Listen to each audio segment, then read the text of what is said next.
Siapapun bisa menjadi public speaker yang baik. Bagaimana persiapan materi dengan persiapan mental itu bisa balance. Jadi apa yang harus kita lakukan? Kita harus bisa melakukan yang namanya self control. Hai teman-teman semuanya, perkenalkan nama saya Zulfanida Nurul Sadiah MIKOM. Saya adalah dosen dari Public Speaking and Presentation di Ilkom Unibi.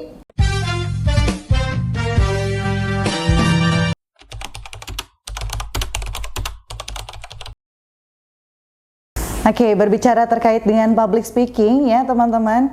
Kalau public speaking dari perspektif ilmu komunikasi itu adalah suatu proses penyampaian pesan ya kepada halayak yang ramai, kepada audiens kita. Tetapi di dalam public speaking itu bagaimana caranya audiens itu bisa memahami apa yang kita sampaikan. Dan public speaking itu tidak hanya menyampaikan informasi saja, tetapi juga bagaimana caranya kita berbicara menggunakan struktur yang jelas, kemudian juga audiens bisa mendengarkan dan memahami pesan yang kita sampaikan. Itu sih kalau menurut saya terkait dengan perspektif ilmu komunikasi.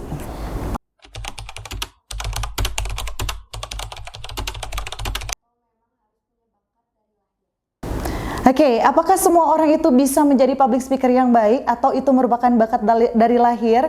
Saya selalu sampaikan bahwa kemampuan public speaking itu adalah skill yang bisa diasah, ya.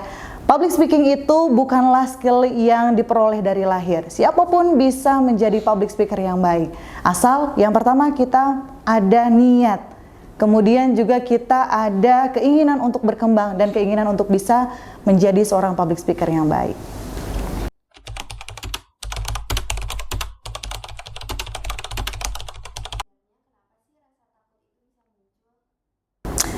Kenapa rasa takut itu bisa muncul ya teman-teman? Karena kita terlalu sering membayangkan skenario terburuk apa yang akan terjadi.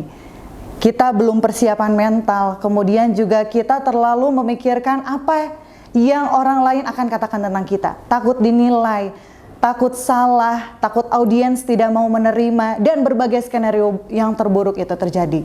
Sehingga pada akhirnya membuat kita tidak percaya diri, nervous, demam panggung, dan lain hal sebagainya. Gitu. Jadi yang harus dipersiapkan pertama kali sebelum teknik itu adalah persiapan mental diri kita. Itu.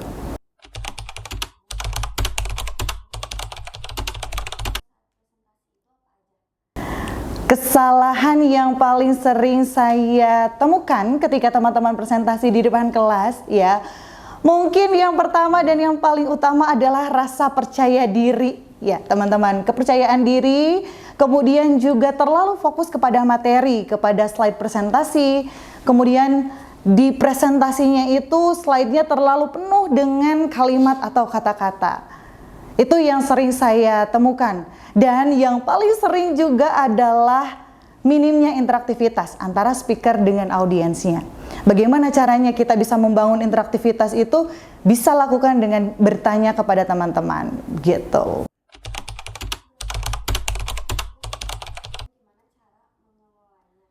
Grogi sebelum tampil itu sangat wajar ya, bahkan speaker profesional sekalipun masih sering merasakan yang namanya nervous, gugup, ataupun grogi.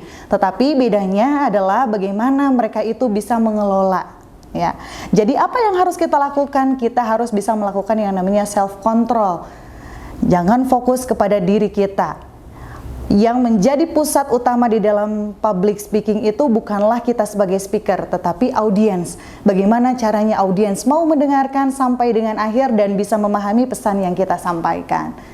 Begitu.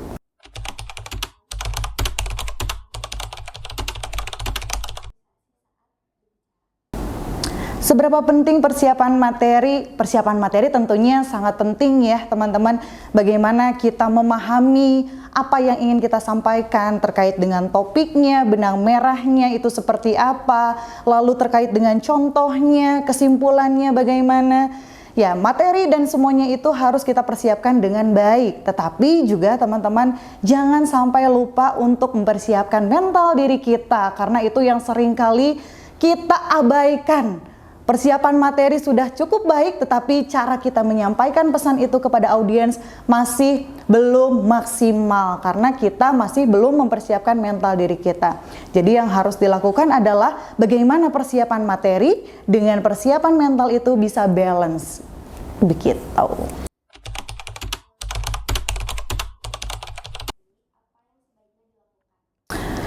Lupa itu sebetulnya hal yang wajar ya teman-teman dan masih sering kali terjadi, tetapi bagaimana caranya audiens tidak mengetahui bahwa kita itu lupa. Kalau lupa, apa yang harus dilakukan? Mungkin kita bisa mengulangi kalimat terakhir dari topik yang kita bahas. Itu yang pertama kali dilakukan. Lalu jangan panik dan jangan terlihat bahwa kita itu sedang lupa. Ya teman-teman. Kemudian juga kita bisa melakukan dengan cara memberikan jeda di kalimat atau diksi terakhir sambil kita berpikir alur berikutnya kita harus berbicara apa. Ya. Kemudian juga kita bisa melakukan hal yang lainnya, yaitu membangun interaktivitas dengan audiens. Entah itu kita bisa bertanya kepada audiens, memberikan kesempatan audiens untuk bertanya, ya itu menjadi salah satu cara agar lupanya itu bisa kita kelola dengan baik.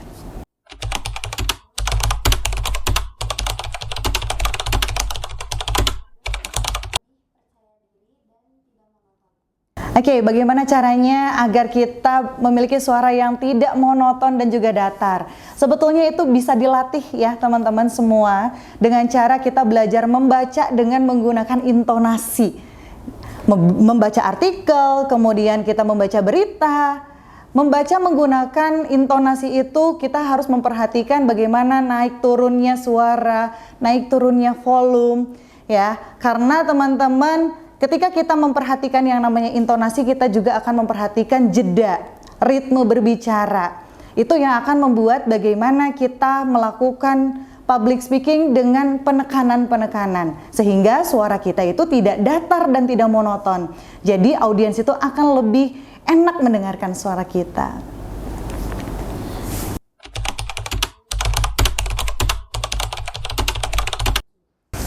Body language yang harus kita lakukan di dalam public speaking itu, pertama kita harus berdiri dengan tegap ya. Kemudian juga kita harus percaya diri. Ketika kita percaya diri itu akan menimbulkan teman-teman atmosfer yang positif. Ketika kita menimbulkan atmosfer yang positif, maka audiens pun akan merasakannya. Ya, audiens akan melihat bahwa kita percaya diri, kita terbuka, kita terlihat natural. Kemudian ketika kita berbicara, boleh banget teman-teman untuk melakukan namanya gerakan tangan. Ya, gerakan tangan yang sederhana saja. Begitu. Lalu juga teman-teman jangan membelakangi audiens ya, karena audiens akan merasa tidak dihargai ketika kita melakukan gestur tubuh yang membelakanginya. Gitu.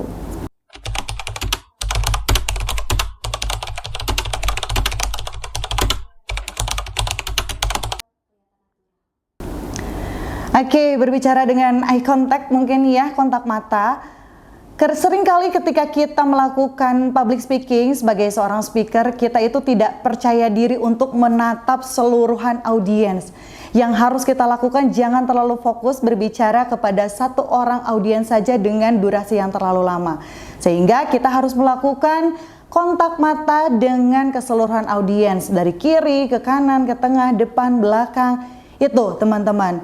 Bu, kalau kita masih terasa tidak pede juga untuk eye contact dengan audiens, bagaimana kita bisa melakukan satu trik yang sering kali saya lakukan.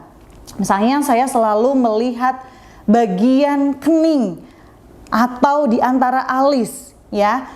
Ketika kita melakukan hal tersebut, sebetulnya audiens itu merasa kita sedang memperlihatkan atau melihat ke arah mata. Namun pada kenyataannya kita tidak melihat ke mata, tapi melihat ke kening. Itu salah satu trik yang bisa teman-teman lakukan.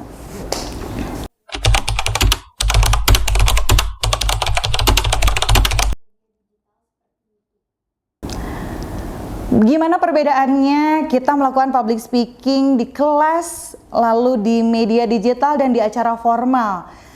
Tentunya berbeda sekali ya teman-teman. Dalam hal ini adalah perbedaannya itu di konteks komunikasi dan gaya penyampaiannya, sudah pasti. Kalau misalkan di kelas kita itu lebih dialogis dan interaktif, sehingga kita bisa dengan cepat melakukan interaktivitas, mempersiapkan audiens untuk bertanya atau kita mengajak audiens untuk berbicara.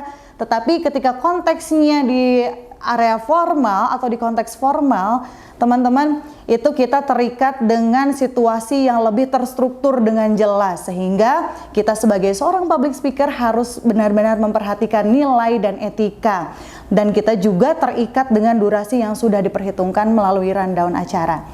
Kalau di konteksnya YouTube media digital, itu biasanya kita sebagai speaker bisa lebih leluasa karena kita berbicara lebih personal. Meskipun audiensnya tidak hadir secara langsung, tapi kita berbicara lebih personalisasi kepada audiens kita.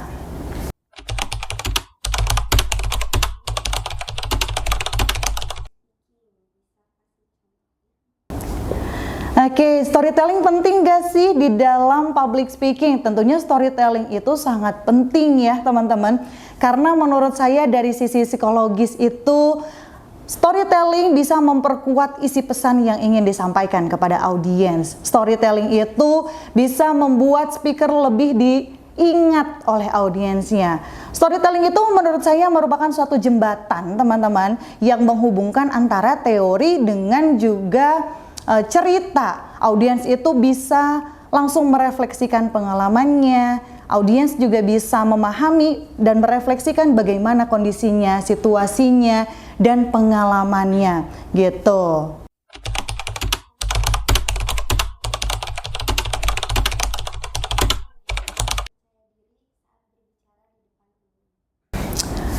Permasalahan kepercayaan diri itu memang permasalahan yang fundamental banget gitu ya teman-teman. Jadi gimana caranya agar kita lebih percaya diri, dan ini sesuatu hal yang powerful. Kalau menurut saya yang pertama itu kita harus setting up dulu mindset kita. Setting up menjadi mindset yang profesional.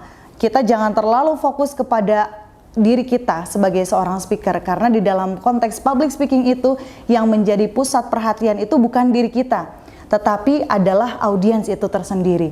Jadi kita jangan terlalu memikirkan berbagai skenario terburuk, entah takut salah, takut dinilai, kemudian juga takut merasa audiens itu mengucilkan kita. Jangan pernah ada mindset seperti itu ya. Fokus saja kepada audiens, bahwa audiens itu pasti akan mendapatkan sesuatu hal yang bermanfaat dari diri kita.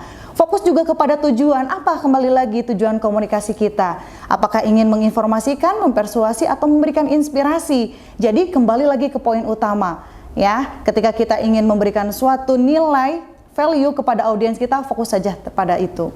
Jadi jangan terlalu memikirkan apa tentang diri kita, karena pusat perhatiannya adalah bukan kepada speaker tetapi pada audiensnya.